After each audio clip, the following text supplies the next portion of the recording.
पिछले क्लास में हो चुका था कि दो संख्याओं का गुणनफल उसके एचसीएफ और एलसीएम के गुणनफल के बराबर होता है।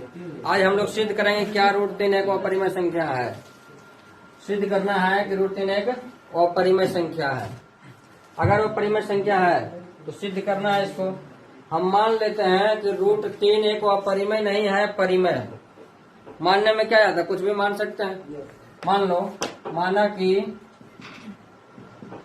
√3 एक परिमेय संख्या है, परिमेय संख्या है। जब कोई भी संख्या परिमेय संख्या हो जाए तो वो P/Q के रूप में होता है। जब √3 एक अपरिमेय संख्या को परिमेय मान लिए तो √3 बराबर हो जाएगा P/Q। P और Q होता है क्या? P और Q दो सहअभाज्य संख्या होता है। P और Q, P एवं Q सहअभाज्य संख्या है। ये सहअभाज्य संख्या होता क्या है, पिछले चैप्टर में बता चुके थे।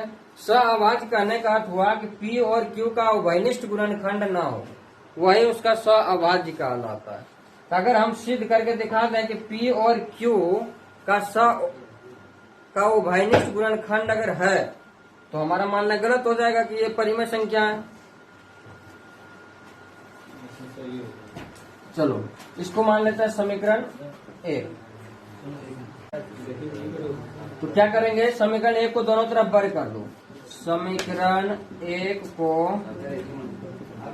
दोनों तरफ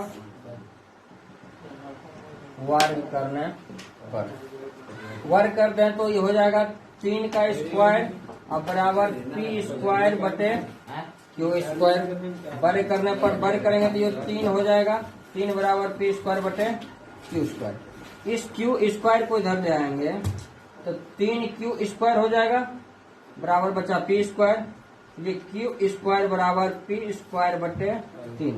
यहाँ P जो है P² ये 3 से भाज्य है। P² 3 से भाज्य है। जब P² 3 से भाज्य है तो P भी 3 से भाज्य होगा है, तो P भी 3 से भाज्य होगा। जनरली ऐसा होता भी है, अगर किसी संख्या का वर्ग कोई संख्या से अगर विभाज्य है तो वो संख्या भी उस संख्या से विभाज्य हो जाएगा। जैसे कि अगर 8 का स्क्वायर 2 से भाज्य है तो 8 भी 2 से भाज्य होगा। उसी तरह से यदि अगर P² 3 से भाज्य है तो P भी 3 से भाज्य होगा। इसको समीकरण 2 मान लेते हैं। यहाँ 1 माने थे, उसको 2। अब फिर से मान लो, माना कि P बराबर 3M, जहाँ M एक पूर्णांक है, जहाँ M एक पूर्णांक है।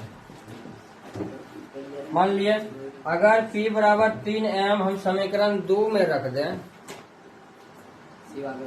तो क्या हो जाएगा, Q² बराबर हो जाएगा 3M बटे 3 और इसका स्क्वायर। Q² बराबर 3 का स्क्वायर 9, M का स्क्वायर M² बटे 3, 3 तिया 9। अब आ जाए यहाँ Q² बराबर आया 3M², यानी कि 3M² बराबर Q², इसलिए M² बराबर Q² बटे 3। M² बराबर Q² बटे 3।